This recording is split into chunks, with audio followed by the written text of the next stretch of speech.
Kinontrol ng mayayaman ang lahat ng dungsyon para wala nang iba ang makapagpataas ng stats. Pero nagising si Shei-chan na may kakayahang mag-raid sa panaginip habang natutulog at nananakaw ang kapangyarihan ng mga halimaw sa pamamagitan ng pagkain sa kanila. Pero hindi matanggap ng mga elitista ang pag-angat niya, kaya nagsimula silang magplano ng pagbagsak niya. Taong 2167, ika-negatibo 16 na ng Mayo. Tuluyan ang nasakop ng lahi ng demonyo ang mundo ng mga tao. Walang kahit isang lugar ang nakaligtas. Matapos ang huling laban, lahat ay pagod na pagod, pero nakatayo pa rin si Shei-chan, isang Lara-rank na lightning assassin. 7 taon ang nakaraan, ilang hari ng demonyo ang bumaba sa mundo. Sa pamumuno ni Demon King Lanying, dinurog nila ang sangkatauhan gamit ang lakas na walang makapigil, winalis ang lupain ng walang kalaban-laban. Ininsulto siya ng Demon King, sinabing ang mga tao ay mahihina at basura lang, nabubuhay lang para maging pagkain. Habang humihigop siya ng lakas mula kay Shei-chan, mukhang hindi na maiiwasan ang katapusan. Pero sa sandaling iyon, may nagbago sa loob niya. Naalala niya ang kapatid niya, mga kasamahan, ang master niya, at lahat ng nawala sa kanya. Umalpas ang galit at lungkot sa kanya habang tumatangging mamatay ng tahimik. Kahit mawala ang lahat sa kanya, sumumpa siyang isasama niya ang Demon King sa hukay.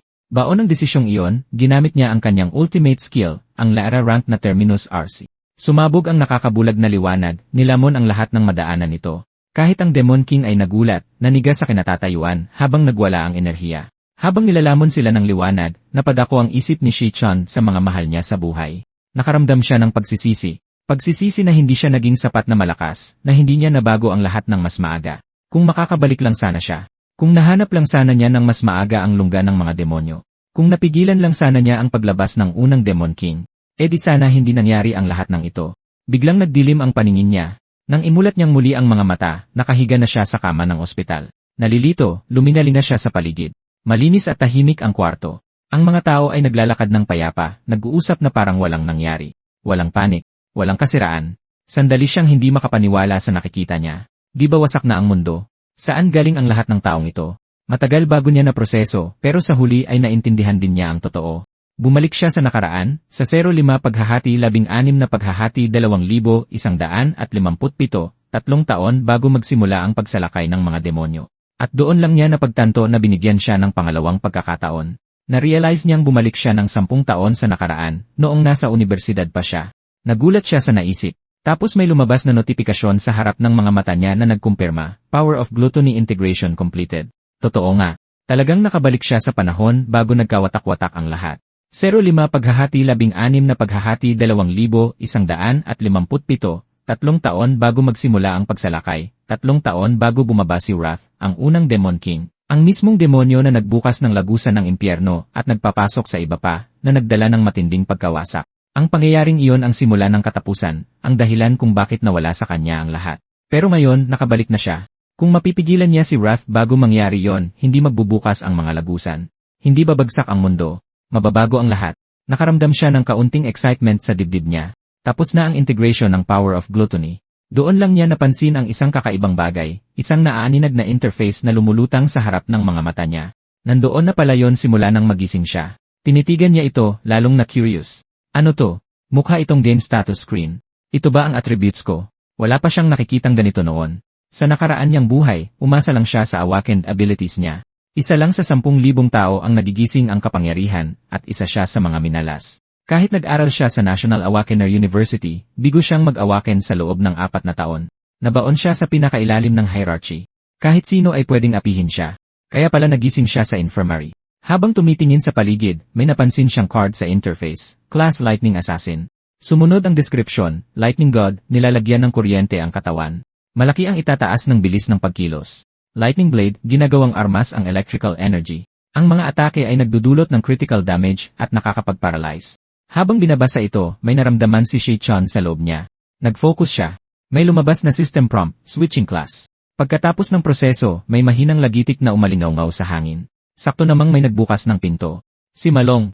Uy, gising ka na pala, gulat niyang sabi. Ayos na ba pakiramdam mo? Kalmadong sumagot si Shei-chan na ayos lang siya habang iniisip na, tama nga ang hinala niya, walang ibang nakakakita sa interface. Lumapit si Malong, tinitignan siya mula ulo hanggang paa na hindi makapaniwala. Teka, wala na ang mga sugat mo. Halos patayin ka na nila sa bugbog kahapon. Mas mabilis ka pang gumaling kaysa sa isang awakener. Tahimik lang siyang tinignan ni Shei-chan. Ito pala si Malong. Sa nakaraan niyang buhay, nag-awaken si Malong, pero bahagya lang.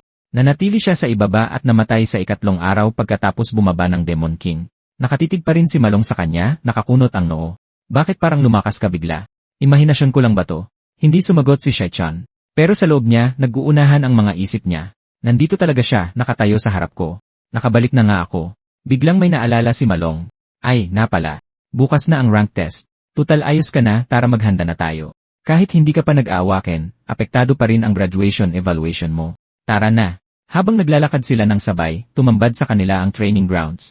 Nagkalat ang mga estudyante, nagsasanay ng abilities, nagpapasikat ng teknikes, at naglolokohan pa nga. Napahinto si Shai-chan nang makita niyang buhay at gumagalaw ang napakaraming tao. Ang tagal na noong huli akong nakakita ng ganito karaming buhay na tao. Tiningnan siya ng may pagtataka ni Malong. Uy, anong meron sa tingin na yan? Nakakatakot naman yung mga sinasabi mo. Maglakad-lakad na lang tayo sa field. Tumango si Shai-chan pero lumilipad pa rin ang isip niya. Sa pagkakataong ito, magiging iba na ang lahat. Nararamdaman niya ito. Ang kinabukasang nawala sa kanya ay nasa harapan na niya ulit. Naisip ni Shai-chan sa sarili na minsan na niyang nawala ang lahat. Kung hindi siya kikilos ngayon, darating na naman ang parehong kawawang kinabukasan. Kailangan niyang kumilos ng mabilis. Kailangan niyang lumakas. Sa panahong ito, isa lang ang paraan para mag-level up ang isang awakener, ang mangaso ng monsters sa loob ng demon layers. Pero halos lahat ng mga layer na yon ay kontrolado ng malalaking guild.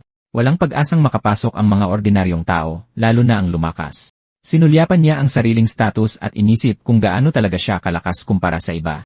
Inuuri ng gobyerno ang parehong awakeners at monsters sa ranks S, A, Y, C, A at A. Karamihan sa mga estudyante sa universidad ay stuck sa rank. Iilang henyo lang o yung mga suportado ng malalakas na guild ang nakakaabot ng C rank. Base sa karanasan niya, alam niyang mas malakas na siya kaysa sa karamihan. Napadako ang tingin niya kay Malong. Siguradong mas malakas ako sa kanya. Nang bigla na lang, may lumipad sa ere ng napakabilis at tumama diretsyo sa mukha ni Malong. Sa lakas ng tama, tumilapon siya sa lupa at nabasag ang salamin niya. Sinundan ito ng isang boses na nang-inis. Yo, di ba sina Shai-chan at Malong yan? Ang bilis niyo namang nakarecover. Hirap na bumangon si Malong, halatang nanginginig. Buwisit, sa dinami-rami ng tao, sila pa ang nakasalubong natin. Nanatiling kalmado si Shai-chan. Hindi man lang siya nagulat. Ngumisi ang bully. Sabi ko sa inyo, makunat ang dalawang to eh. Alam niyong naglalaro ako dito. Bakit hindi kayo nagdala ng ilang kahon ng inumin? Agad na yumuko si Malong. Pasensya na. Bibili na ako ngayon din. Pero humakbang pasulong si Shai-chan. Hindi kayo ang dapat humihingi ng tawad, malamig niyang sabi. Ang parehong lalaki na laging minamaliit siya noon. At sa pagkakataong ito, wala nang balak yumuko ulit si Shai-chan. Biglang bumalik ang mga lumang alaala. Mga alaala kung paano siya paulit-ulit na pinagtitripan ng lalaking to. Ang parehong pagmumukha, ang parehong nakakaasar ng ngisi. Tandang-tanda ni Shai-chan ang lahat. Napansin ni Malong ang nangyayari at mabilis na sinubukang awatin sila, pero mas lumakas lang ang tawa ng bully. May sinabi siya na parang tumutulong lang daw sila, na hindi pa raw nagigising si Shai-chan at baka kailangan ng kaunting motibasyon. Nagtawanan ang grupo, halatang aliw na aliw sila. Pagkatapos maglokohan sandali, nawalan din sila ng gana. Liyay, hinimatay na agad? Nakakaantok. Tara na. Tumalikod sila para umalis at tuluyan siyang binaliwala. Nagmamadaling lumapit si Malong at tinawag siya. Tinatanong kung ayos lang ba siya. Dahan-dahang iminulat ni Shai-chan ang kanyang mga mata at bumulong na parang ayaw talaga siyang tantanan ng mga to. Pero humakbang pasulong si Shai-chan sa pagkakataong ito. Kalmado niyang sinabi na hindi kasalanan ni Malong at ang mga dapat humingi ng tawad ay nasa harapan nila mismo. Dumilim ang mukha ng bully. Natakot si Malong at sinubukang pigilan siya pero huli na ang lahat. Nagsimulang mag-ipon ng enerhiya sa kamao niya si Gong Zeng at naging mabangis ang itsura niya. Naging alerto rin ang mga nasa likuran niya handang sumugod. Tahimik lang siyang pinanood ni Shai-chan. Kilalang kilala niya ang ganitong klase, na malakas lang ang loob mambuli ng mahihina dahil student council president ang kuya niya. Kung mag-isa lang siya, wala naman siyang binatbat. May bumulong sa malapit na bubugbugin na naman sila ni Gong Zeng. Nagtawanan ng iba, sinabing walang kwenta ang isa at hindi pa awaken ang isa. Lumapit si Gong Zeng at mumisi, tinatanong kung anong sinabi ni Shai-chan. Kalmadong sinalubong ni Shai-chan ang tingin niya at sinabihang huwag na silang guluhin. Tama na yon. Kinuyom ni Gong Zeng ang kamao niya, bakas ang galit sa mukha, at sinabing tuturuan niya ito ng leksyon ulit. At sa pagkakataong ito, hindi umatras si Shai-chan. Bago pa man mayatras ni Gong Zeng ang kamao niya, kumilos na si Shai-chan. Isang malakas na kalabog ang umalingaw-ngaw nang tumama ang suntok ni Shai sa kanya, dahilan para mapaatras siya at muntik matumba. Natigilan ang lahat. Mula sa malayo, gulat na nakatingin ang ilang babae at nagbulungan. Hindi sila makapaniwala sa nakita nila. Nasangga talaga ni Shai-chan ang atake ni Gong Zeng. Napasuray si Gong, halatang gulat na gulat. Anong nangyari? Mabilis siyang nakabawi at rumehistro ang galit sa mukha niya. Walang kwentang non-awakened na basura. Ang lakas ng loob mong saktan ako. Kalmadong tumingin sa kanya si Shai-chan at sinabing magandang pagkakataon ito para subukan ang isang bagay. Sa sandaling iyon, dumaloy ang enerhiya sa katawan niya. Kumislap ang kuryente sa balat niya nang gumana ang kanyang class. Tuluyang nagbago ang presensya niya. Nanlaki ang mga mata ni Malong. Kailan ka pa nag-awaken? Binalot ng kidlat ang mga braso ni Shai-chan na humuhuni sa lakas. Nararamdaman ng mga estudyante sa paligid ang pressure. Umanghil si Gong at inactivate ang sarili niyang abilidad. Akala mo ba matatakot ako sa munting palabas na to? Ipapakita ko sa iyo kung ano ang tunay na lakas. Sumugod siya, nag-aalab ang kanyang aura. Pero mas mabilis kumilos si Shai-chan. Sa isang iglap tumama na naman siya. Tumalsik si Gong paatras dahil sa lakas ng tama at bumagsak ng malakas sa lupa. Narinig ang mga gulat na hininga mula sa paligid. Anong nangyari? Pinatalsik niya si Gong gamit ang isang suntok lang. Si Shai-chan ba talaga yan? Kahit si Malong ay natigilan sa gulat. Nahirapang bumangon si Gong, puno ng galit at hindi makapaniwala ang mukha niya. Gago ka. Ang lakas ng loob mong tiruhin ako ng patalikod. Pasuray-suray siyang tumayo, sumisigaw sa mga alipores niya para tumulong, pero walang gumalaw. Nakatitig silang lahat kay Shai-chan, nanigas sa takot. Kumikislap ang kidlat sa paligid ng katawan ni Shai-chan, habang kalmado siyang humahakbang pasulong.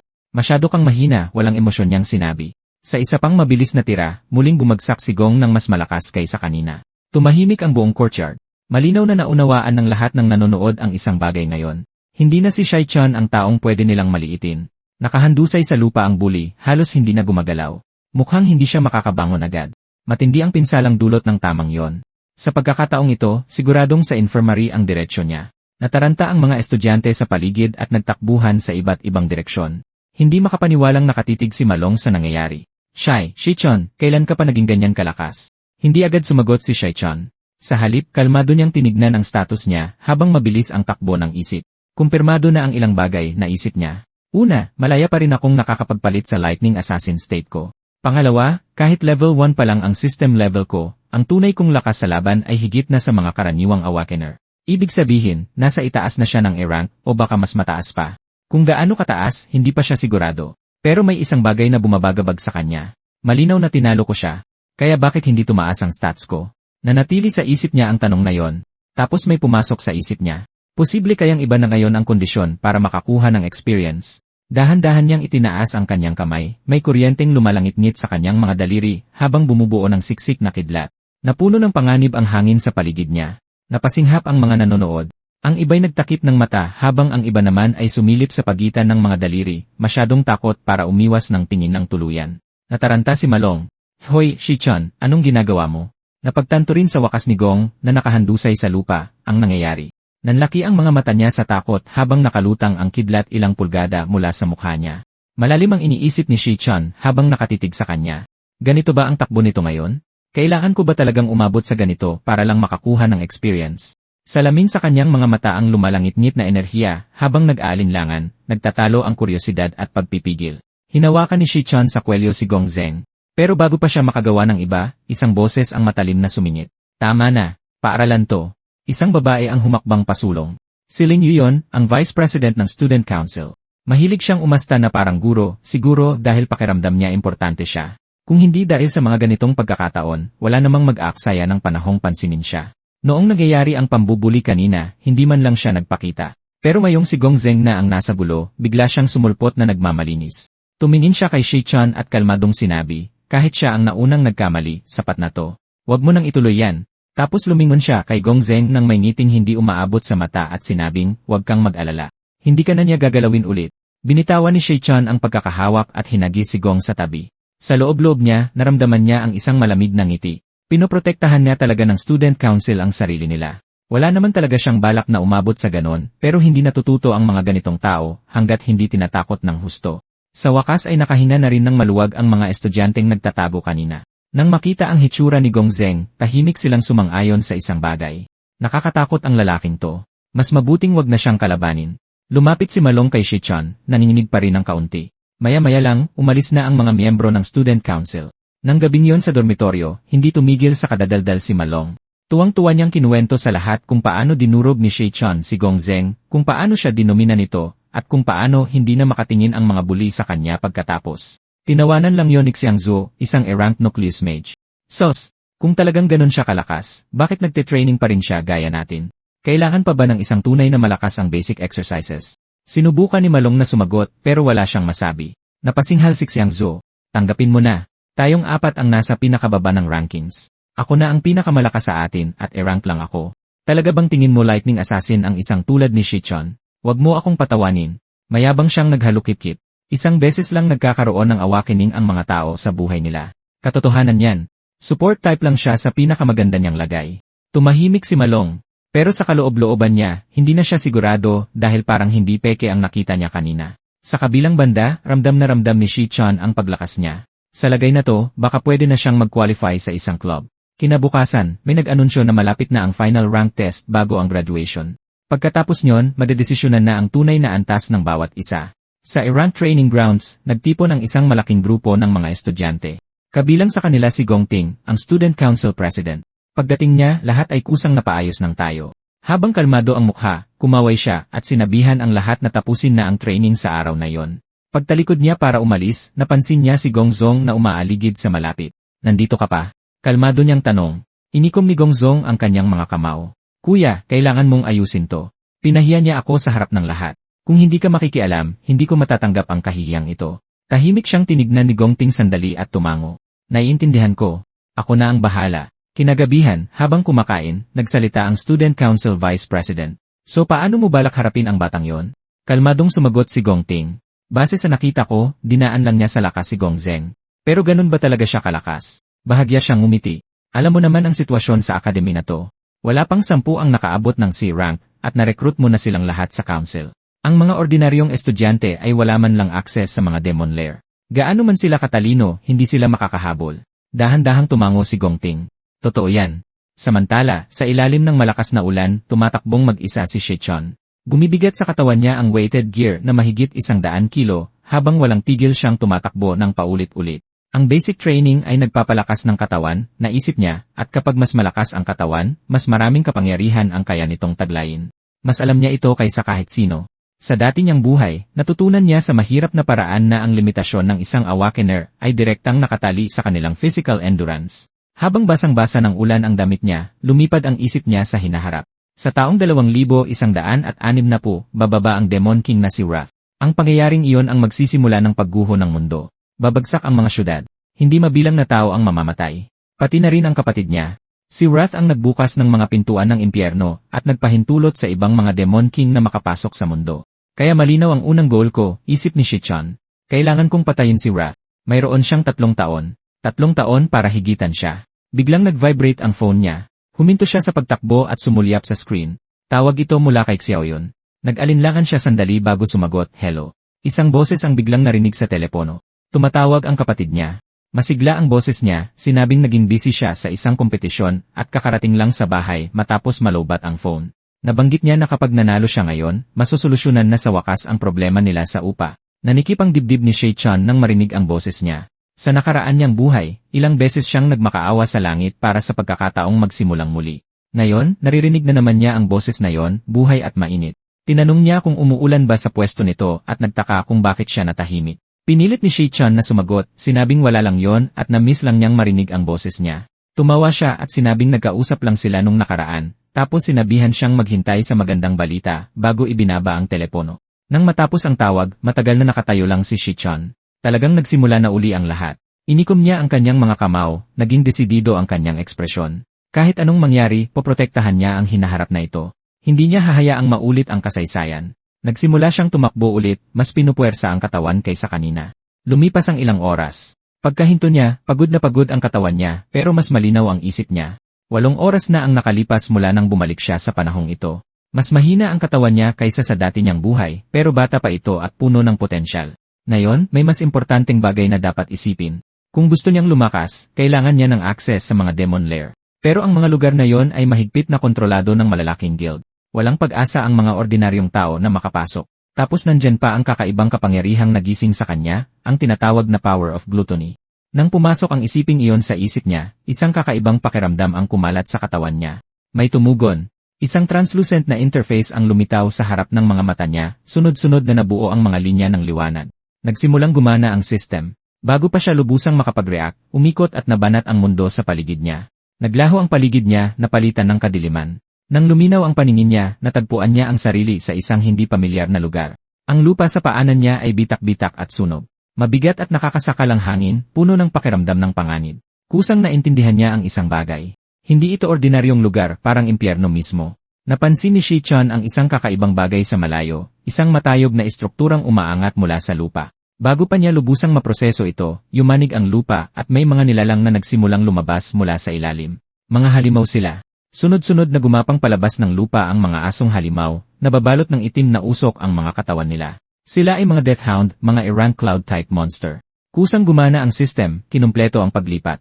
Doon napagtanto ni Shi-chan na hindi siya nasa ilusyon. Totoo ang lugar na ito. At ang mas malala, isa itong demon lair. Pinaatag niya ang sarili at inactivate ang kanyang lightning assassin form. Dumalo ang kuryente sa katawan niya habang gumana ang kanyang instinct. Hindi siya pwedeng mag-alinlangan. Sabay-sabay siyang sinugod ng mga aso, pero mas mabilis siyang kumilos. Kumislap ang kanyang talim, hiniwa sila ng sunod-sunod. Malinis na tumama ang bawat atake, maayos at tumpak. Sa bawat pagpatay, may kakaibang nangyayari. Dumadaloy ang kapangyarihan sa kanya. Sunod-sunod na lumitaw ang mga notification. Nakuha ang item, Death Forest Fragment. Habang tumatagal ang laban, lalo itong nagiging malinaw. Wala nang binatbat ang mga halimaw na to sa kanya ngayon. Tumatalas ang isip niya sa bawat galaw. Sa lakas niya ngayon, hindi na tunay na banta ang mga nilalang na to. At ang mas mahalaga, hindi ito isang ilusyon. Totoo ang lugar na ito. Tapos, tumunog na naman ang system. Tumaas ang level. Nakaabot na siya sa level 2. Dumadaloy ang lakas sa katawan niya, at lalong tumalas ang kanyang pakiramdam. Tumaas ang bawat stat. Bawat galaw ay mas magaan, mas mabilis. Ang lugar na to, hinahayaan siyang lumakas. Bago pa siya makapag-isip ng malalim, yumanig na naman ang lupa. Lumabas ang isang dambuhalang anyo, isang mas malaking aso, isang boss. Hindi nagdalawang isip si Shi-chan. Sinalubong niya ito ng harapan. Kumislap ang kidlat sa kanyang pag-atake, at humiwa ang talim sa laman. Maikli lang ang laban pero marahas. Nang matapos ito, bumagsak ang halimaw at naglaho bilang mga butil ng liwanag. Lumabas ang isang bagong notification. Nakatanggap siya ng malaking experience at ilang items, kasama na ang Death Forest Fang at isang rare crystal. Tumaas na naman ang level niya. Biglang pumasok sa isip niya ang katotohanan. Nagle-level up siya sa hindi kapani-paniwalang bilis. Tapos may ibang kumuha ng atensyon niya. May kakaibang option na lumabas sa mga labi ng halimaw. Devourable. Dahil na curious, tinitigan niya ito. Hinugot ang diwa ng halimaw papunta sa kanya, nabuo bilang card, at sumanib sa kanyang katawan. May lumabas na bagong mensahe. Nakuha ang trait, Frost Physique, nagbibigay ng resistance sa lamig at nagpapataas ng tibay sa matataas na lugar. Nakatayo lang doon si Shi-chan, tahimik na pinoproseso ang kakatapos lang mangyari. Inabsorb niya ang halimaw, hindi lang ang enerhiya nito, pati ang abilidad. Noon lang niya lubusang naunawaan ang ibig sabihin nito. Ang kapangyarihan ng gluttony ay hindi lang pampalakas sa kanya. Hinahayaan siya nitong lamunin ang lahat. Biglang may napagtantong nakakatakot si Shi-chan. Pamilyar ang kapangyarihang ito, sobrang pamilyar. Ito mismo ang klase ng kapangyarihang dating gamit ng Demon King na si Lan Yu, ang abilidad ng gluttony, kapangyarihang lumalamon ng lahat. Isa lang ang ibig sabihin niyan. Nanakaw niya ang isang bagay na orihinal na pag-aari ng isang Demon King. Karaniwan, ang bawat awakener ay nakatali sa isang class habang buhay. Isa yung batas na hindi pwedeng baliin. Pero ngayon, hindi lang siya may higit sa isang abilidad, kaya pa niyang agawin ang kapangyarihan ng iba. Kung magpapatuloy ito, wala nang limitasyon kung gaano siya pwedeng lumakas. Habang iniisip niya ito, biglang may mabigat na pressure ang dumagan sa kanya. Isang presensyang mas nakakatakot kaysa sa kahit anong nakaharap niya ang dahan-dahang nagpakita. Hindi malinaw ang anyo nito. Isang boses ang umalingawgaw sa paligid, kalmado pero nakakapanliit. Sinasabing kanina pa ito naghihintay sa kanya. Nanikip ang dibdib ni Shi-chan. Pumitik sa isip niya ang pangalan ng nilalang na yon, pero hindi niya mabasa ng maayos, parang may sadyang tumatakip dito. Patuloy ang pagbigat ng pressure, kaya napilitan siyang patatagin ang tayo niya. Mabilis niyang sinuri ang sitwasyon sa isip niya. Sa kasalukuyang sistema, ang mga awakener ay may ranggo mula hanggang E. Sa nakaraan niyang buhay, halos hindi na nga niya naabot ang rank sa huli. Ngayon, malayo pa siya sa antas na yon, pero ang nilalang na nasa harap niya ay walang dudang isang rank existence o mas mataas pa. Nakakadurog. Hinigpitan niya ang hawak sa sandata. Alam niyang kalaban ito na di hamak na mas malakas sa kanya. Kahit na tumanggi siyang umatras. Kumilos ang nilalang. Naging marahas ang sumunod na sagupaan. Sunod-sunod na mga bira ang humampa sa kanya, bawat isa ay kayang pumatay agad, pero kahit paano ay nakaligtas siya. Muntikan ng tamaan ang mga vital parts niya sa bawat atake, sapat lang para tumilapon siya ng hindi namamatay. Parang sinasadya. Habang tumatagal ang laban, may napagtanto siya. Hindi ito labanan. Isa itong pagsubok. Muling nagsalita ang nilalang, tinatanong kung balak ba talaga niyang manlaban pa. Sinabi nitong pwede siyang manatili dito, mamalagi sa lugar na to, at bantayan ang demonic tower. Inaalukan siya nito ng posisyon, isang paanyaya. Naintindihan na ni Shi-chan. Hindi siya sinusubukang patayin ng nilalang. Sinusubok siya nito, kinikilatis, pero tumanggi siya.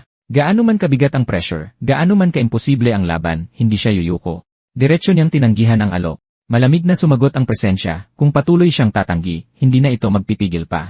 Buhay pa lang siya dahil siya lang ang may kakayahang makarating sa lugar na ito. Pagkasabi nun, biglang sumabog ang pressure, higit na mas mabigat kaysa kanina. Isang biglaang enerhiya ang sumabog mula sa lupa habang natutunaw ang mga halimaw sa paligid niya. Umangat ang mga bato mula sa lupa, lumulutang sa ere na parang binaliwala ang gravity. Napagtanto niyang binibigyan siya ng huling pagkakataon ng nilalang, sumuko o madurog. Tumanggi si Shechan. Pinuwersa niyang ilabas ang kapangyarihan, sumabog ang kidlat sa katawan niya at binuo ito bilang espada. Hinagisan siya ng dambuhalang nilalang ng mga tipak ng bato, pero sumugod pa rin siya, umiiwas sa mga debris gamit ang matatalas at eksaktong galaw. Habang nagbabanggaan sila, mabilis na gumana ang isip ni Shechan. Sa gitna ng palitan ng atake, may napansin siyang pattern. Sa tuwing umaatake ang nilalang, may sandaling paghinto na wala pang kalahating segundo bago ang susunod na galaw, isang maliit na butas, isang kahinaan. Kung matatsyempuhan niya ng tama, baka magamit niya ang pagkakataong yon. Binuhos niya ang lahat sa isang tira. Marahas na dumaloy ang kuryente habang humahataw siya, humiwa sa hangin ang talim at tumama ng sapul. Gumana ang paralyzing effect, napako sa pwesto ang nilalang ng isang saglit. Pero kahit na ganoon, sobrang laki pa rin ang agwat ng lakas nila. Tumilapon siya ng malakas, halos mawalan na siya ng malay. Pero may napagtanto siyang mahalaga. Kahit hindi siya manalo, kaya niyang tumakas. Inactivate niya ang buong lakas niya. Binalot ng kidlat ang katawan niya, tinutulak ang bilis niya sa pinakasagad na limitasyon. Lumalabo ang galaw niya sa bilis habang tumatakbo papunta sa tanging liwanag na nakikita niya, ang inaakala niyang exit. Nang abutin na niya ito, biglang naglaho ang liwanag. Bumaluktot ang mundo. May naramdaman siyang presensya sa likuran niya. Muling nagsalita ang nilalang, mahinahong sinabing ang landas na tinatahak niya ay isa lamang ilusyon. Ang lugar na ito, paliwanag nito, ay hindi lunggan ng mga demonyo. Pagkatapos ay ganap na itong nagpakita. Isa itong pagsubok, isang pagsusulit upang husgahan siya. Nagpakilala ang nilalang hindi bilang halimaw, kundi bilang tagapagbantay, isang purgatory rakshasa, na isang srank na nilalang. Tinamaan si Shechan ng katotohanan na parang kidlat. Ang presensyang ito, kahawig nito ang Demon King sa kanyang mga alaala, at doon niya napagtanto. Ang pagsubok na ito ay hindi para patayin siya. Ito ay para makita kung siya ay karapat-dapat.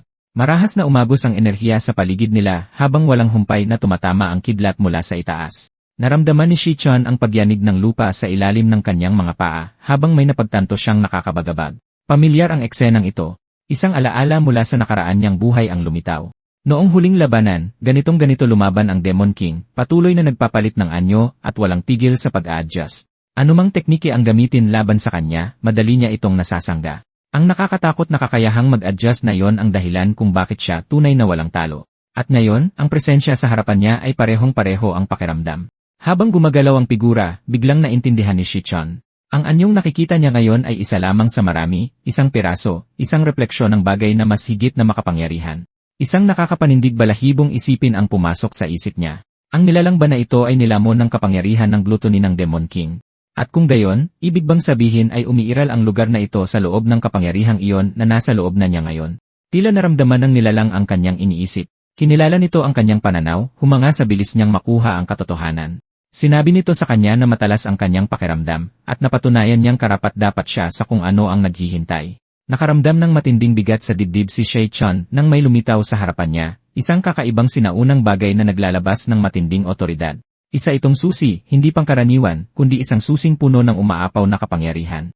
Inihayag ng nilalang ang kalikasan nito, ang Key of the Void, isang artifact na kayang buksan ang mga selyadong palapag ng Demonic Tower. Ipinaliwanag nito na noon pa man, nilamon na ng Demon King ang hindi mabilang na makapangyarihang nilalang, at ikinulong ang pinakamalalakas sa kanila sa loob ng toreng ito. Ang mga nilalang na iyon ay naghihintay ngayon sa kanilang pagtulog, selyado sa likod ng hindi mabilang na mga harang. Lumutang ang susi patungo kay Shechan, at kusa itong pumunta sa kanyang kamay. Ipinaliwanag ng nilalang na matagal na itong naghihintay para sa isang katulad niya. Sa lahat ng nilalang, si Shechan lang ang may determinasyon at compatibility para manahin ang kapangyarihang ito. Pinatay ng Demon King ang kanyang uri, at walang hanggan itong naghintay ng pagkakataon para makaganti. Ngayon ay dumating na ang pagkakataong iyon. Sinabi nito sa kanya na magiging malupit ang landas sa hinaharap. Ang mga nilalang na nakakulong sa Tor ay higit na mas nakakatakot kaysa sa anumang hinarap niya noon. Ang bawat isa ay halimaw sa kanilang sariling karapatan at walang magpapakita ng awa. Ngunit kung pipiliin niyang tahakin ang landas na ito, makakamit niya ang lakas para mangibabaw sa lahat. Hinigpitan ni Shechan ang hawak sa susi. Hindi siya nag-alinlangan. Ito ang landas na pinili niya, ang tanging daan na makakapagbago ng lahat, na nagsasabing tanging ang handang tiisin ang lahat ang maaaring tumayo sa pinakatuktok. Tanging ang may kakayahang lupigin ang lahat ng demonyo at lamunin sila ang maaaring magmana ng kapangyarihang iyon. Nagsimulang matunaw ang anyo ng nilalang, naging purong enerhiya na dumaloy diretsyo kay Shichon. Sa sandaling pumasok ito sa katawan niya, isang marahas na alon ng kapangyarihan ang sumabog sa loob niya. May lumabas na system notification, tapos na ang paglamon. Tumaas ang level. Nanginig ang katawan niya habang dumadaloy ang enerhiya sa bawat ugat. Nararamdaman niya ang mabilis na pag-akyat ng kanyang lakas, higit pa sa kung ano ito kanina lang. Hindi tumigil doon ang kapangyarihan. Sumunod ang isa pang notification. Nakuha ang Rakshasas Underworld Boon. Isang bagong abilidad ang nabuo sa isip niya. Instinctive niya itong naintindihan, isang abilidad na nagpapahintulot sa kanyang higupin ang lakas ng mga bumagsak na kalaban at gawing sariling kapangyarihan. Kasama nito ang isa pang teknike, isa na nagmamanipula ng gravitational force para durugin ang mga kalaban mula sa lahat ng direksyon. Nakaka-overwhelm ang pakiramdam. Ikinuyom niya ang kanyang kamao, damang-dama ang nakakatakot na siksik ng kapangyarihan sa kanyang katawan. Pagkatapos ay nagdilim ang lahat. Nang imulat niyang muli ang kanyang mga mata, pumapasok ang sikat ng araw sa bintana. Nakatihaya siya sa kanyang kama sa dorm. Isang pamilyar na boses ang tumawag, sinasabihan ang lahat na gumising at maghanda. Isa pang boses ang nagreklamo na mahuhuli na sila at kailangan nilang magmadali. Instinctive niyang tiningnan ang sarili. Walang mga sugat, walang pagod. Sa isang saglit, napaisip siya kung ang lahat ay panaginip lang ba. Pagkatapos ay kumurap ang paningin niya. Isang system window ang lumabas na nagpapakita ng card na kakukuha lang niya. Rakshasa, Star Warrior Class. Pumasok sa isip niya ang realidad. Totoo ang lahat. Hindi lang siya nakaligtas, lumakas pa siya. Tumaas ang level niya ng napakalaki. Sinigawan siya ulit ng roommate niya, pabirong nagtatanong kung balak ba niyang matulog buong araw. May ibang tumukso sa kanya, sinabing nabalitaan daw nilang nagiging big shot siya bigla, at ang darating na rank test ang magbubunyag ng katotohanan. Nagbiro sila na i-rank pa rin siya, at kahit gumaling siya, napakalaki ng agwat sa pagitan ng mga ranggo. Walang sinabi si Shichon. Sa loob niya, naramdaman niyang pumasok ang katotohanan. Sa pagkakataong ito, mag-iba na ang lahat. Habang patuloy silang naglalakad, napansin nila ang isang malaking umpukan sa unahan. May bumulong na magsisimula na ang opisyal na ranking ceremony sa National Awakener University. Sa paligid nila, ang mga pamilyar na nanggugulo ay gumagawa na ng problema, nagtutulak ng mga tao at nagbabato ng mga insulto gaya ng dati. Napansin sila ng isa sa mga roommate ni Shichon at tahimik na binalaan ang iba ng mga aliporsyon ni Gongzeng at mas mabuting umiwas sa gulo. Pero sa sandaling napansin ng grupo si Shichon, nagbago ang lahat. Nanigas ang mga ekspresyon nila. Halos agad na naglaho ang kayabangan nila. Sa halip na manggulo, natigilan sila tapos nagmadaling lumapit at yumuko ng bahagya sa takot. Tinawag siya sa pangalan at binati ng pilit na paggalang. Ang biglaang pagbabago ay ikinagulat ng iba. Ang dorm leader ay nakatitig ng hindi makapaniwala. Hindi niya maintindihan ang nangyayari. Kahapon lang, hindi man lang sila tinitingnan ng mga lokong ito. Hindi nag-react si Shichon. Nilampasan lang niya sila, hindi man lang sila tinapunan ng tingin. Tapos isang bagong boses ang umalingaw-ngaw sa gitna ng mga tao. May hayagang kumutya sa kanya, nagtatanong kung talaga bang iniisip niyang pwede na siyang umastang importante pagkatapos ng isang maliit na insidente. Nagpakilala ang nagsalita bilang miyembro ng Student Council at nilinaw na malapit siya kay Gongting. Ang mga tao sa paligid nila ay kinabahang nagbulungan. Kilalang mapanganib ang taong ito, isa sa mga nangungunang tagapagpatupad ng Student Council. Ngumiwi ang lalaki at sinabing amoy na amoy niya ang kahinaan kahit malayo pa. Tiningnan siya ni Shichon at simpleng nagtanong kung aso ba siya dahil tahol siya ng tahol tungkol sa pang-amoy niya. Agad na ikinagalit ng lalaki ang sinabing iyon. Pero bago pa siya makahakbang muli, pinigil siya ng isang kalmadong boses. Ang kanyang superior. Namagitan ang Student Council leader at sinabihan siyang tumigil. Sinabi niyang inimbestigahan na niya ang sitwasyon at kumpirmadong si Gongzeng ang may mali. Pagkarinig doon, agad na yumuko si Jiang Tian at sumang-ayon, halatang ayaw nang makipagtalo pa. Nalipat ang tingin ng leader kay Shichon. Saglit na nagtama ang kanilang mga mata. Nanatiling kalmado at hindi mabasa ang ekspresyon ni Shichon. Pagkatapos ay umalinggaw ang anunsyo sa paligid, hudyat ng pagsisimula ng ranking test. Inutusan ang lahat na magtipon at maghanda. Nagbigay ng huling utos ang Student Council leader at tumalikod. Habang naglalakad palayo, lumingon siya muli para tahimik na kilatisin si Shichon. Para sa kanya, hindi pa rin mukhang mapanganib ang binata. Hindi kalayuan, pinanood ng dalawa pang tao ang nangyayari. Nagkomento ang isa na mukhang kakaiba ang bigat ng paligid ngayon at nagtanong kung may nangyari bang interesante. Sumagot naman ang isa na baka mas maging nakakaaliw ang test ngayong taon kaysa sa inaasahan. Maya-maya pa, tumunog muli ang anunsyo. Tinawag na ang susunod na kandidato. Humakbang pasulong si Seongs, sinalubong ng hiyawan mula sa kanyang mga taga-suporta. Sumisigaw ng pampalakas loob ang mga tao habang may kumpiyansa siyang naglalakad papunta sa testing area. Kalmadong nagmamasid si Shay-chan mula sa gilid. Ang test area ay isang selyadong training space, isang artipisyal na lungga ng demonyo na dinisenyo para sukatin ang kakayahan sa pakikipaglaban ng isang awakener. Sa loob nito, itatala ng isang core device ang enerhiyang ilalabas habang nakikipaglaban at kakalkulahin ang final ranking. Pumasok si Xiangzuo sa silid at walang pag-aalinlangang ginamit ang kanyang kapangyarihan. Umagos ang enerhiya, umilaw ang mga sensor, at bahagyang nayanig ang kwarto. Ilang sandali pa, lumabas ang resulta, mid-tier. Itinala ng mga evaluator ang resulta at inihayag ito ng malakas. Sabik na dumungaw si Malong, bakas ang excitement sa kanyang mukha. Bulong niya, ito na ang main event na hinihintay ng lahat. Tahimik na ipinaliwanag ni Shi-chan na hindi lang kasalukuyang lakas ang sinusukat ng test. Sinusuri rin nito ang potensyal ng isang tao, ang pinakamataas na rank na maaari nilang maabot sa hinaharap.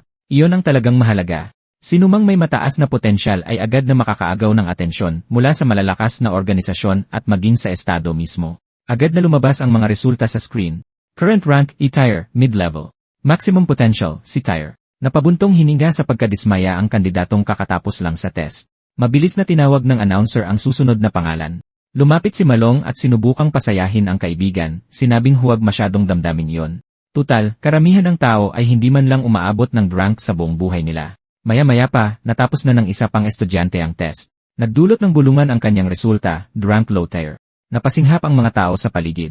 Nagsimulang magbulungan ang mga tao sa tuwa. Itinuturing ng kahanga-hanga ang rank, lalo na sa mga estudyanteng hindi pa sumasabak sa totoong combat training. Maging ang mga evaluator ay mukhang nagulat. Bulong nila, karaniwang ilan lang ang umaabot sa rank kada taon, pero may ilan nang lumitaw ngayon. Sa wakas, oras na. Tinawag ng announcer ang susunod na pangalan. Humakbang pasulong si Gongting. Agad na tumahimik ang mga tao.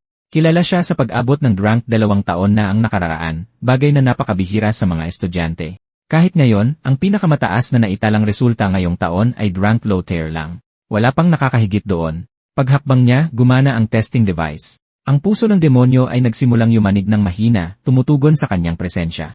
Inilapat niya ang kanyang kamay dito, kalmado at puno ng kumpiyansa ang mukha. Sa isip niya, alam niya ang kanyang ginagawa. Hindi niya ibubuhos ang lahat ng lakas niya. Ang pagpapakita ng lahat ngayon ay agaw lang ng hindi kailangang atensyon. Pero kahit magpipigil siya, alam niyang gugulatin ng lakas niya ang lahat. Pagkatapos ay lumabas ang resulta. Grade, tier, high. Potential, rank. Paglabas ng mga salita, nagkagulo ang buong bulwagan. Umalinggaw ang singhap sa paligid. Sumigaw ang mga tao, hindi makapaniwala. Natulala ang mga miyembro ng student council. Kahit sila ay hindi inaasahan ang ganitong antas. May sumigaw na ito ang unang rank potential sa kasaysayan ng paaralan. Ang iba ay nagsimulang magbulungan kung paano magiging tanyag na personalidad ang taong ito balang araw. Nagkatinginan ang mga instructor. Kinumpirma ng isa sa kanila na tumpak ang resulta at iulat agad sa mga nakakataas. Nagkomento naman ang isa na tiyak na makakatanggap ng espesyal na atensyon mula sa estado ang ganyang talento. Mula sa gilid, tahimik na nanonood ang isang figura, lalaking may matatalim na mata at nakakaintimidang presensya, isa sa mga pinakamataas na otoridad ng akademya. Sadya siyang pumunta para obserbahan ang mga pagsubok ngayong taon. Sumulyap siya sa katabi niya at sinabing bihirang lumitaw ang ganyang klaseng talento. Kalmadong sumagot ang katabi niya na hindi ito ang ipinunta niya rito para panoorin. Napataas ng kilay ang prinsipal na intriga. Nagpatuloy ang kausap, sinabing kumpara rito, may mas interesante pang naghihintay. Sa sandaling yon, tinawag ng announcer ang susunod na pangalan. Turn na ni Shi-chan. Humakbang ang isa sa mga alipors ng student council at mumiwi kay Shi-chan, sinabihan siyang magdala naman ng karangalan sa dorm nila kahit minsan. Lantaran niya itong tinuya, sinabing kung mababang rank na naman ang makuha nilang lahat, sila ang magiging pinakamalaking katatawanan sa buong akademya. Tahimik na yumuko ang iba pang roommate. Wala ni isa sa kanila ang may lakas ng loob na sumagot. Palaging pangkaraniwan lang ang resulta nila at alam nila yon sa sarili nila. Ikinuyom ni Malong ang kanyang mga kamao at gumanti ng sagot, sinabing gugulatin ni Shi-chan ang lahat at kakainin nila ang mga sinabi nila. Mas lalo lang nagtawanan ng iba. Nang humakbang si Shi-chan papasok sa testing chamber, agad na nagbago ang ihip ng hangin. Sa sandaling pumasok si Shi-chan, marahas na nag-react ang Demon Core. Yumanig ang ibabaw nito at biglang dumilat ang mga mata, nakatitig sa kanya ng may halatang tensyon. Maging ang nilalang ay mukhang nabagabag. Habang papalapit si Shi-chan sa core, kalmado at malinaw ang kanyang isip. Alam na alam niya ang ibig sabihin ng test na ito. Ang graduation assessment ay hindi lang tungkol sa lakas. Tungkol ito sa pagpapatunay ng halaga sa mga malalaking guild. Ang mga mahuhusay lang dito ang magkakaroon ng pagkakataong makuha ng mga bigating organisasyon. Para sa karamihan ng mga estudyante, ito na ang tanging pagkakataon para mabago ang kanilang kapalaran. Ang pinakamalalakas na grupo ang pipiliin, at ang pinakamagagaling sa kanila ay kukunin mismo ng Imperial Guild. Kinabahan si Malong habang nakatingin sa testing chamber. Lumilipas ang oras, pero wala pa ring resulta. Bulong niya, parang may mali. Karaniwan, hindi ganito katagal ang ebalwasyon. Nagbulungan na rin ang iba, nagtataka kung sobrang pangit ba ng resulta ni Shei-chan, kaya hindi ito ma-process ng sistema. Nang uuyam ang iba, sinabing kung walang lumalabas, baka sobrang hina ng kapangyarihan niya para ma-detect. May ilang tumawa, sigurado na sa kalalabasan. Naiinip na ang mga alipors ng Student Council. Isa sa kanila ang nangutya na halatang walang kwenta ang mga natitirang kandidato at wala nang saysay maghintay.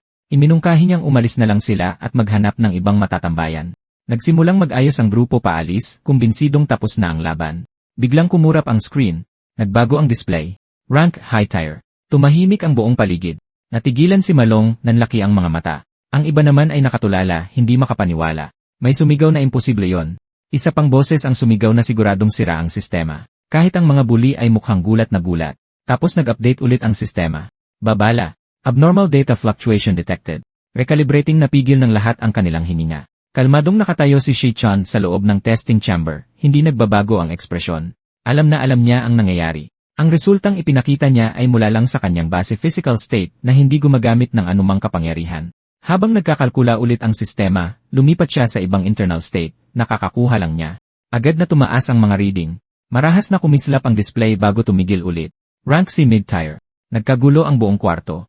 Narinig ang mga singhap sa paligid. Nagsigawan ang mga tao sa gulat. Kahit ang mga evaluator ay natulala, taranta sa pag-check ng kanilang mga instrumento. Biglang naglabas ng isa pang babala ang sistema. Nakadetect ito ng instability sa loob ng Demon Core, senyales ng abnormal na pagbabago sa lakas. Nagsimulang magpanik ang nilalang sa loob. Nanlaki ang mata nito sa takot, nanginginig na parang may nararamdamang higit pa sa kaya niyang kontrolin. Ang gusto lang niya ngayon ay umalis na ang taong ito para makatakas bago siya tuluyang mawasak. Ramdam na ramdam yon ni Shei-chan. Nagpalit ulit siya ng anyo. Sa pagkakataong ito, ginamit niya ang kapangyarihan ng kanyang Purgatory Rakshasa State. Pagkatapos ng pagbabagong anyo, sumabog ang isang nakakatakot na pressure. Yumanig ng malakas ang buong testing chamber. Agad na nagbago ang ihip ng hangin. Nanlambot ang tuhod ng lahat ng nanonood. Para sa kanila, parang isang Diyos ang bumaba sa lupa. Ang bigat pa lang ng presensya ay nakakapigil na ng hininga. May ilang bumagsak sa sahig. Ang iba ay napayuko, hindi mapigilan ang takot na bumabalot sa kanilang katawan. Tapos tuluyan nang nag-glitch ang lahat. Hindi na ma-process ng sistema ang data. Nakatulala ang mga researcher, bakas ang panik sa mga mukha nila. Sigaw ng isa, hindi kaya ng makina ang ganitong antas ng lakas. Sigaw naman ng isa, lumagpas na ang reading sa maximum safe parameters. Kahit ang mga pinakakalmado sa kanila ay kinilabutan. Hindi lang ito bastas rank talent. Ito ay isang bagay na hindi dapat nag-exist. Umabot na sa limitasyon ang Demon Core.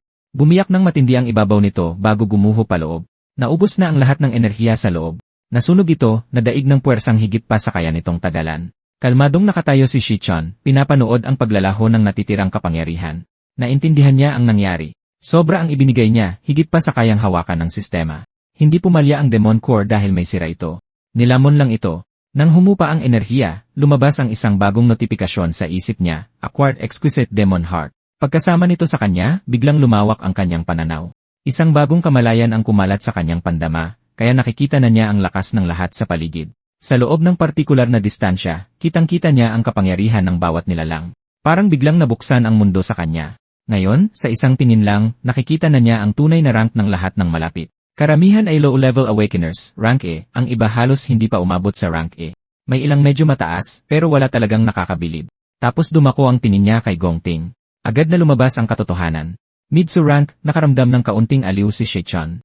Kaya pala pati ang mayabang na Student Council President ay nagtatago ng tunay na lakas. Kaya pala ang taas ng kumpiyansa niya sa sarili. May sumigaw ng galit, sinisisi si Shei-chan sa pagkasira ng testing device. Minura naman siya ng isa dahil sa perwisyong dulot niya at sa pagkaantala ng lahat. Lumakas ang sigawan, tapos isang boses ang umalingaw-ngaw sa kaguluhan. Si Gongting yon. Humakbang siya pasulong, kalmado pero mariin ang mukha, sinasabihan ang iba na tumigil. Binalaan niya silang huwag basta-bastang bastusin ang tulad ni Shei-chan. Lalo lang nagulat ang mga tao doon. Tapos bigla na lang iniabot ni Gongting ang kamay niya kay Shei-chan. Kalmado ang boses niya, halos magalang.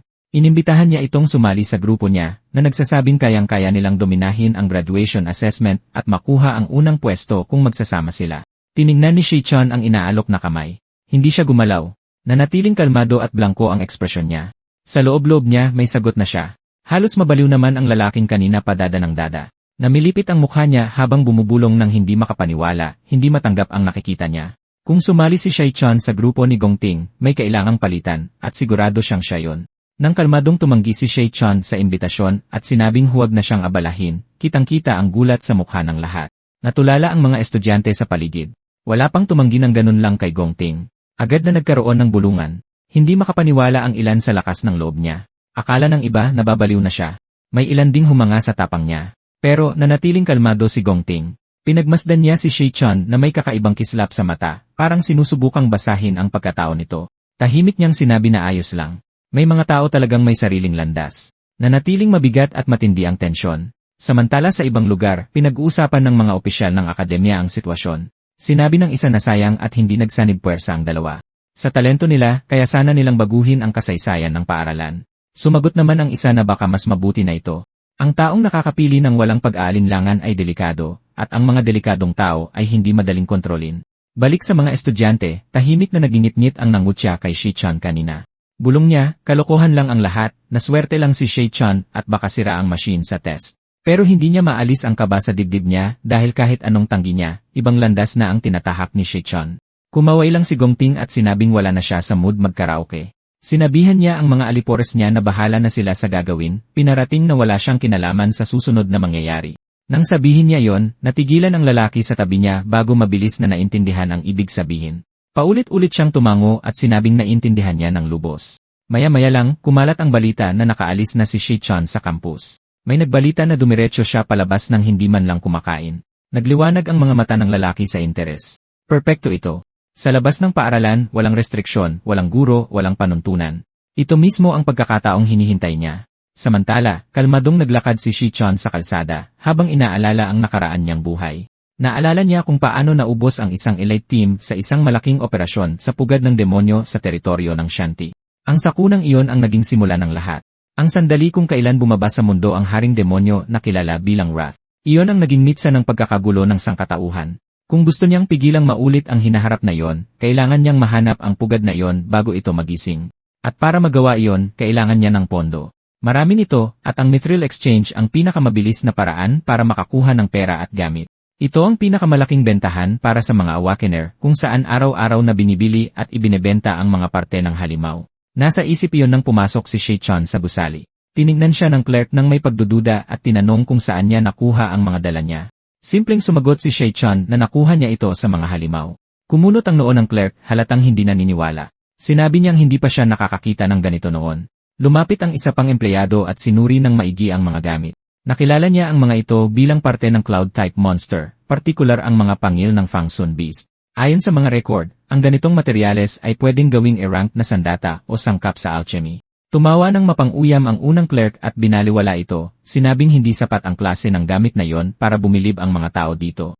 Dagdag pa niya, drank pataas ang karaniwang transaksyon nila, at hindi pinapansin ang mga low-tier na materyales na gaya nito. Sa kabila nito, nanatiling kalmado si Shai Chun. Inaasahan na niya ang ganitong reaksyon. Hindi pagkilala ang talagang habol niya, kundi ang paghahanda para sa mga susunod na mangyayari. Sa inis ng clerk, ipinasa niya ang abala sa iba at tinawag ang isang junior staff, sinabihan siya na ang mag-asikaso ng transaksyon. Mabilis na lumapit ang dalaga, magalang na yumuko, at sinimulang iproseso ang mga gamit. Maingat niyang binilang ang mga materyales at iniabot ang bayad. Kagalang-galang ang halaga, sobra pa para tustusan ang mga pangunahing gastusin sa ngayon. Kalmadong tinanggap ni Shai Chun ang pera. Pagkatapos, walang imik siyang naglabas ng iba pang bagay. Nang mailabas ang gamit, natigilan ang babae. Nanlaki ang mga mata niya habang nakatitig dito, tulala. Bulong niya, hindi pa siya nakakakita ng ganito noon. Base pa lang sa aura nito, lampas na ito sa karaniwang kagamitan, posibleng rank o mas mataas pa. Nakuha ng reaksyon niya ang atensyon ng iba sa paligid. Lumapit pabalik ang clerk na nang isnab kay Shai Chun kanina, na nang uyam pa rin. Iginiit niyang imposible na magkaroon ng ganun kahalagang gamit ang tulad niya. Ayon sa kanya, ang tunay na high-grade equipment, lalo na ang A-rank, ay hindi pa niya nakita sa tanang buhay niya sa trabaho. Lumapit ang isa pang empleyado para suriin ito ng mas malapitan. Unti-unting nagbago ang ekspresyon niya. Pagkatapos ay tumahimik siya. Sa wakas, nagsalita siya, nanginginig ang boses sa hindi makapaniwala. Sinabi niyang hindi lang ito basta high-grade equipment. Ito ay higit na mas bihira. Nang lumabas sa bibig niya na isa itong tunay na rank artifact, tumahimik ang buong kwarto. Biglang nawala ang kayabangan kanina, napalitan ng gulat at pagdududa. Kahit ang mga empleyadong nangutya kay Shay-chan kanina ay nakatingin na sa kanya na parang isa siyang halimaw. Agad na sumugod ang store manager nang marinig ang gulo. Matapos niyang suriin ang gamit, nagbago ng tuluyan ang ekspresyon niya. Agad siyang yumuko ng may paggalang, binati si Shay-chan bilang isang kagalang-galang na bisita. Humingi siya ng tawad ng lubos sa kawalan ng galang kanina at inimbita si Shay-chan sa private e-room, nangakong siya mismo ang mag-asikaso ng transaksyon at anumang hilingin nito. Habang naglalakad palayo, kalmadong lumingon si Shay-chan at tinawag siya sa pangalan. Tinanong ng lalaki kung magkano niya balak ibenta ang kagamitan. Sinabi ni Shay-chan na 1,000,000. Matapos marinig ito, bahagyang nagulat ang lalaki. Sabi niya, 1,000,000 lang ang hinihingi nito, at tinanong kung naintindihan ba ni Shay-chan na kahit rank equipment ay nabebenta ng milyon-milyon. Dagdag pa niya, ang rank weapon na ito ay aabot ng hindi bababa sa 10,000,000 sa merkado at pwede pang pagkaguluhan dahil sa sobrang halaga.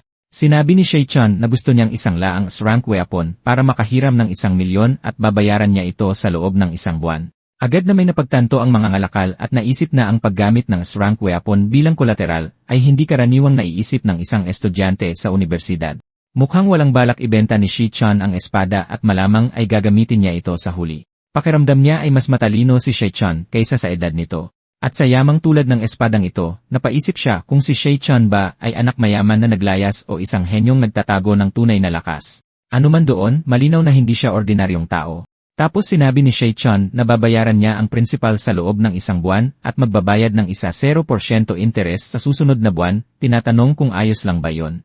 Nagsalita ang mga ngalakal kay Shaoli at pinakiusapan siyang lumabas. Nang makaalis ang assistant at tumahimik saglit, sinabi ng boss na kung hindi siya nagkakamali, nag-aaral si Shay-chan sa National Awakener University at gagraduate na ang mga seniors doon. Sabi niya, sa pagkakaalam niya, may taunang graduation exam ang universidad na nakatakdang ganapin eksaktong 1 buwan mula ngayon. Dagdag pa niya, ang premyo para sa unang pwesto ay eksaktong 1,000,000 na sakto sa halaga at petsa ng pagbabayad na alok ni Shay-chan. Sabi niya pa, kung hulaan niya, kumpiyansa si Shay-chan na makukuha niya ang unang pwesto sa pagsusulit. Walang sinabi si Shay-chan. Seryoso lang siyang nakatitig at hindi umiimik. Nagpatuloy ang merchant, sinabing pwede namang maghintay si Shay-chan ng 1 buwan para makuha ang premyo. Pero heto siya, at nagmamadaling ialok ang ganitong pambihirang gamit bilang sangla para sa utang. Ipinapahiwatig nito na desperado siya sa pera, at hindi niya pipiliin ang ganitong delikadong paraan kung hindi ito ang huling opsyon. Sinabi niya na kung ganoon nga, mapapahiram niya si Shay-chan ng 1.5 million cash agad-agad ng walang interes sa loob ng 1 buwan. Pagkatapos ay inilahad niya ang kanyang kamay at sinabing isipin na lang itong simula ng pagkakaibigan nila. Hindi ito inaasahan ni Shay-chan at medyo nagulat siya. Tahimik lang siyang nakatingin habang kumindat ang merchant at sinabing makakaasa siyang mananatiling sikreto ang lahat ng napag-usapan ngayong araw. Idinagdag pa niya na kung may kailangan pang i-trade si Shay-chan sa hinaharap, sana unahin niyang isipin ang kanilang exchange facility at sisiguraduhin niyang ibibigay ang pinakamagandang deal, sabay tanong kung ano sa tingin niya.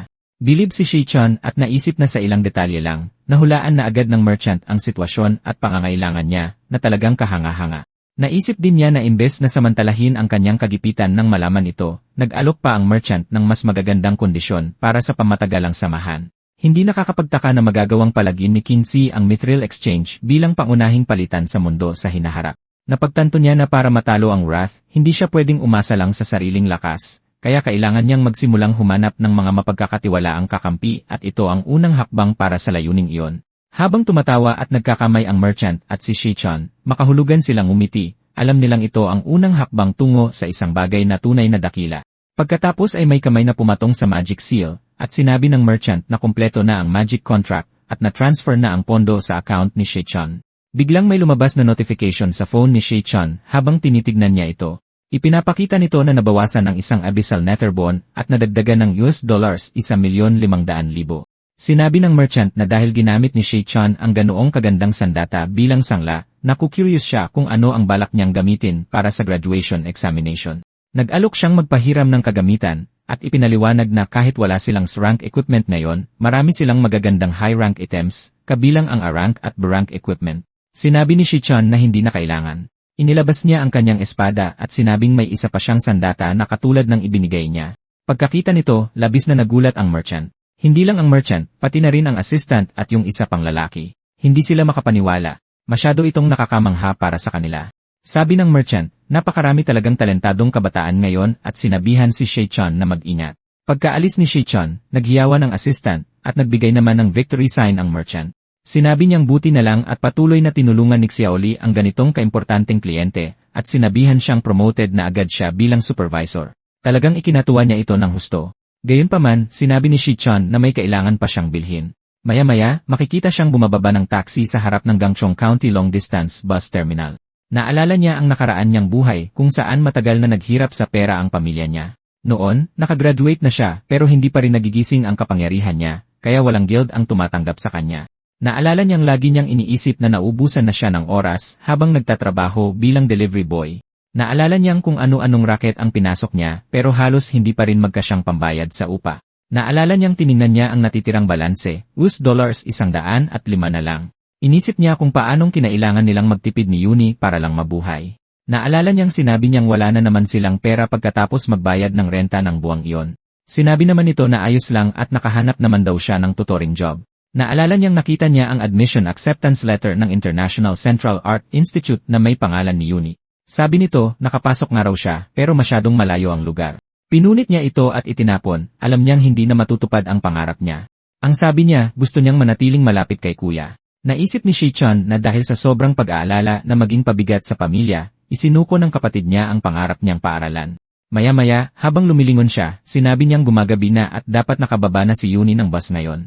Biglang may tumawag sa kanya, sinabing kung susundo siya ng tao, dapat sa exit siya pumunta, hindi sa entrance, at nagreklamong wala na naman silang pera pagkatapos magbayad ng renta ngayong buwan. Si Yuni iyon. 7 taon na simula noong huli niya siyang nakita pagkatapos ng mahabang panahon. Sinabihan siya nito na magmadali at tulungan siya sa mga gamit, at nagtanong kung bakit nakatayo lang siya doon na parang tanga. Walang sinabi si Shichon at niyakap lang siya ng mahigpit. Sinabi niyang ang tagal na ng panahon at 7 taon na simula noong huli silang nagkita. Nalilito siya at nagtanong kung balak ba siyang sakalin nito hanggang mamatay. Tinulak siya ni Yuni at sinabing kakaiba ang kinikilos niya nitong mga nakaraang araw. Tinanong kung nabasted ba siya ng babae o ano, at sinabihang magmadali na para makauwi na sila. Sabi ni Shichon, hindi. Habang naglalakad sila pa uwi, excited siyang nagkwento tungkol sa kung gaano kaloka yung biyahe nung kukuha siya ng exam at tuloy-tuloy lang sa pagsasalita. Naisip ni Shichon sa sarili na sa pagkakataong ito, hindi na niya hahayaang maghirap pa ang kapatid. Ang gusto lang niya ay makita itong tumatawa ng ganito. Samantala, may grupo ng mga taong nagsabi na ito talaga ang daanang tinatahak ng lokong si Shichon pauwi. Sinabihan sila ng leader nila na magtago at sa oras na lumitaw siya, upakan nila siya agad. Umisi siya, halatang sabik na sabik, at tumawa na parang baliw. Sabi niya, sisiguraduhin niyang matututo si Shichon kung anong nangyayari kapag kinalaban siya. Sabi ng isa sa mga tauhan, nga pala boss, dahil andito ang maraming taga-student council, paano kung sumobra na? Sabi ng boss, Giray, tuturuan lang sana niya ng leksyon, pero nakakabwisit talaga ang ugali ng lalaking yun. Sabi niya, akala ng low-tier A-rank na basurang yun ay S-rank na siya ngayon at wala siyang ideya kung sino ang kinakalaban niya. Tapos naalala niya kung paanong sinabi ni Shichon na dapat silang dalawa ay magmahalan at huwag na siyang guluhin pa. Sabi ng isa pa, kapag oras na, tirhan daw siya dahil wawasakin niya si Shichon. May nagsabi pang hindi na makakakuha si Shichon ng graduation exam sa loob ng 2 linggo kapag tapos na siya sa kanya. Sabi naman ng boss na isa siya sa pinakamagaling na cloud-type assassin sa buong eskwelahan at sinabihan si Shichon na humanda pagtapos na siya sa kanya, tinawag pa siyang basurang nagpapanggap. Siya si Chang'e, isang rank cloud assassin. Habang naglalakad naman si Shichon at ang kapatid niyang si Yuni, sinabi nitong medyo kakaiba ang kilos niya nitong mga nakaraang araw at tinanong kung stressed ba siya sa graduation exam. Sabi niya, ang mga simpleng taong katulad niya ay hindi naman karaniwang nagpapadala sa emosyon. Sinabihan siya nito na kahit anong mangyari, kailangan niyang ayusin ang sarili. Pinaalalahanan siya na siya lagi ang nagsasabi sa kanya na ang buhay ay isang mahabang paglalakbay at darating din ang mga pagkakataon balang araw. Nagsimula pa siyang humuni ng kanta tungkol sa paniniwala sa sarili at tuloy-tuloy lang sa pagsasalita. Tahimik siyang pinagmasdan ni Shichon at ninamnam ang sandali. Naisip na talagang matalas ang pakiramdam ni Yuni at napansin niyang may kakaiba sa kanya noong nagkita sila. Naisip niyang hindi pa nito alam na nagising na ang kapangyarihan niya, kaya siguro akala nito ay gipit pa rin sila sa pera. Sinabi niya pagkatapos na pangako, ayos lang siya. Pero iniisip ni Yuni na tinatanggi lang niya ito at nagtaka kung dahil ba ito sa pride niya bilang lalaki. Naisip niyang habang tumatanda ang mga lalaki, nagtatayo sila ng pader sa emosyon at nagbiro sa sarili na tama nga ang librong nabasa niya, mukhang tumatanda na si kuya. Habang iniisip niya ang lahat ng ito, litong-lito naman si Shichon kung ano ang ibig niyang sabihin. Sa kabilang banda, may ilang lalaking nagmamasid sa kanila mula sa dilim. Sabi ng isa sa kanila, may kasamang babae ang lalaki. Sabi ng boss, sakto ito at tinurong walang fisi sa eskinita, swerte raw nila ngayong araw.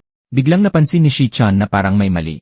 Naisip niya ang amoy at napagtantong ito yung mga taga-student council. Agad niya silang nakilala at naisip na ang kakapal ng mukha nilang pumunta dito ng maramihan. Alam na niyang may mangyayaring gulo. Nang makumpirma ang banta, biglang naglabas ng earphones si Shi-chan, isinuot ito sa tenga ni Yuni, at sinabing gustong-gusto niya ang kantang ito at paulit-ulit niya itong pinapakinggan, sabay sabing pakinggan din niya. Nagtataka si Yuni at nagtanong kung kailan pa siya nahilig sa music. Gayunpaman, nakinig siya at nagustuhan naman niya ito. Naisip niyang nasasalamin ng musika ang estado ng isip ng isang tao, kaya makikinig siyang mabuti at susubukang intindihin ng mas mabuti ang kuya niya. Habang abala si Yuni sa pakikinig, tumalikod si Shi-chan at tiningnan ang lahat ng nandoon. Karamihan sa kanila ay E-rank, may ilang high tier, may ilang low tier, at may halong ilang rank low tiers. Samantala, lunod na lunod si Yuni sa lyrics, na tungkol sa agos na lumalamon sa refleksyon ng ibon, ang langit na nababasag sa mga alingawngaw ng paalam, at ang mga araw sa kalendaryo na kumukupas habang papalapit ang huling sibilisasyon ng sangkatauhan. Habang nakikinig siya sa musika, biglang sumugod ang lahat ng tauhan papunta kay Shi-chan sa utos ng boss nila. Iniisip ni Shi-chan kung paanong sa nakaraan niyang buhay, taong 2160 noong nawalan siya ng huling kapamilya. Inabot pa ng 2167 bago siya muling isinilang at nakabalik para makita muli sa wakas ang nakababata niyang kapatid. Habang tumatakbo ang mga isiping ito sa utak niya, nagsimulang umapaw ang kuryente mula sa mga kamao niya at dumaloy sa buong katawan niya. Naisip niyang ito ang unang pagkakataon sa loob ng 7 taon na nakasama niya ulit ang pamilya niya at nagtataka kung bakit ang lakas ng loob nilang sirain ang sandaling ito. Walang pakialam ang mga tauhan at patuloy na sumugod sa kanya. Tumalon paabante si Shi-chan at sinipa ang unang umatake sa kanya, dahilan para tumalsik ito. Nang makita nila ito, nagsimulang magpanik ang ibang mga tauhan. Pero si Yoni, lunod na lunod pa rin sa kanta. Habang nakikinig sa lyrics tungkol sa mga guhong nagbabalat kayong problema, at mga pader na nahahati para ipakita ang asul na tuktok, kinuyom ulit ni Shi-chan ang kamao niya habang patuloy ang musika, na nagsasalita tungkol sa tawanan at panghahamak na sa anino lang umiiral. Natakot ang mga tauhan nang makita nilang paparating na ang suntok niya diretsyo sa kanila. Ang suntok ay hindi lang para sa isang tao. Pagkatapos siyang tamaan, tuloy-tuloy na sinuntok ni Shi-chan ang mga nasa likuran niya, tapos yung mga nasa mas likod pa ng paulit-ulit habang umaatungal ang musika tungkol sa isang marinal na bituin na humahagibis sa galaksi. Tapos may isa pang tauhan na sumubok maglakas loob. Pero, habang sinasabi ng musika na inaabot niya ang kamay niya sa tadhana, basta nalang hinablot ni Shi-chan ang kamay ng tauhan at binali ito gamit ang siko. Habang nagpapatuloy ang musika tungkol sa muling pagkarinig sa mahinang alingawngaw na yon, sumigaw ang tauhan. Pero dahil masyadong malakas ang sigaw niya, sinuntok siya ni Shi-chan diretsyo sa mukha, kaya tumilapon siya sa isa pang grupo ng mga tauhan na tumilapon din lahat. Habang sinasabi ng musika na ibibigay niya ang lahat para protektahan ang marupok na bituin na yon, gulat na gulat ang boss. Napamura siya sa isip niya at nagtaka kung anong problema ng lalaking to at paano siya naging ganito kalakas, lalo na nung nakita niyang sumusugod si Shi-chan sa kanya na may parang kulob na aura. Sa puntong ito, nawalan na ng tapang ang mga tauhan. Nanonood na lang sila habang binubugbog ang mga kasama nila ng paulit-ulit, naghihintay sa sarili nilang turno. Maya-maya pa, oras na para matamaan ang boss, at naghanda si Shi-chan ng espesyal at malakas na banat para lang sa kanya. Sinabi ng boss na siya ang pinakamalakas na cloud-type assassin at sinubukan pang magsalita, pilit na nagpapakatapang. Nakakapagtaka kung bakit hindi niya pinakita ang tapang na to kanina nung binubugbog ang mga tauhan niya. Kung sumugod siya kasabay nila, baka mas malaki pa ang tsansa nilang manalo. Pero sa bagay, kahit paano sinusubukan niya na ngayon.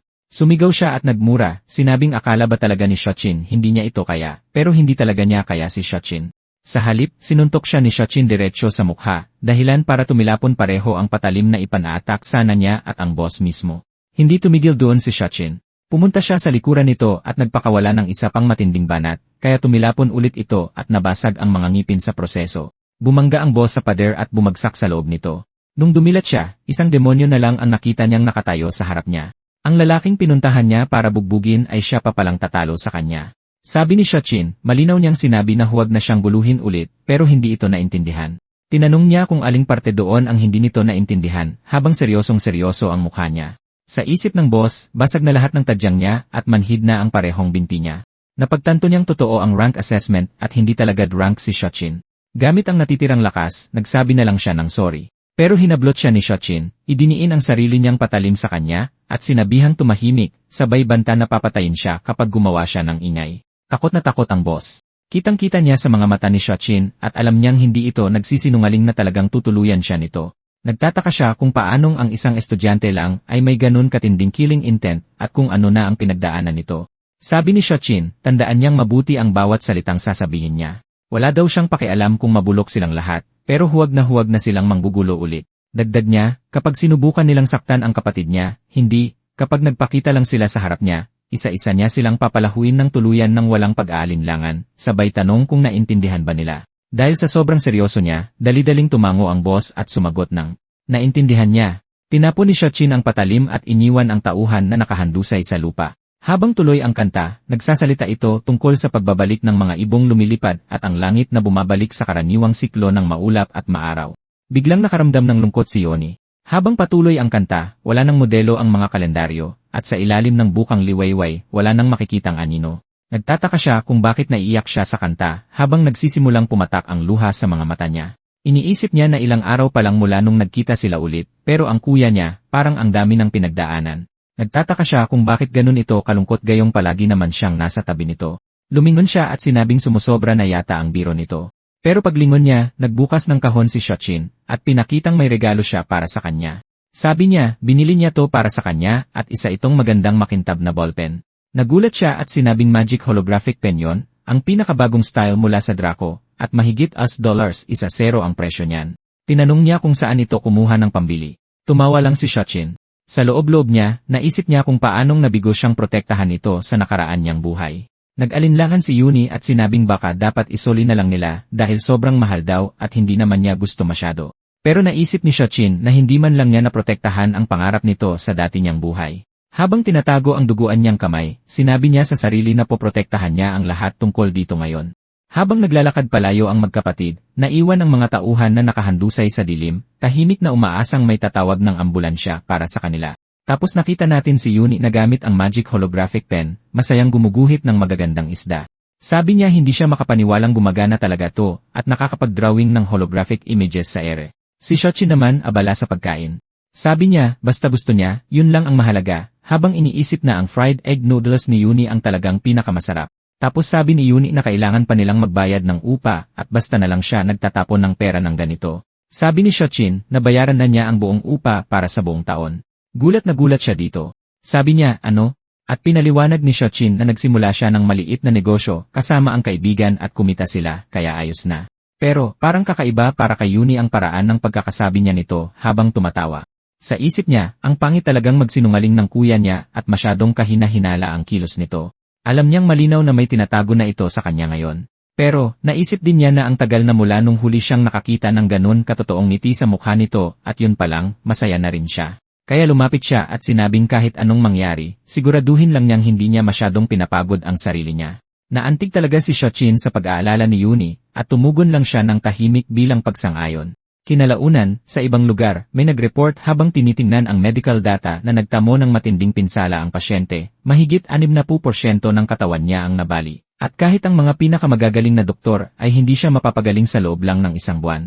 Sabi ng isa pa, hindi sila makapaniwalang kinalaban talaga nito si Shochin at hindi kapani-paniwalang mabubugbog siya ng ganito. Sabi ng isang babae doon, mukhang hindi siya makakasali sa graduation exam. Sumagot ang isang lalaki na hindi naman mahalaga yon at mas mabuti pa sa team niya na walang pabigat.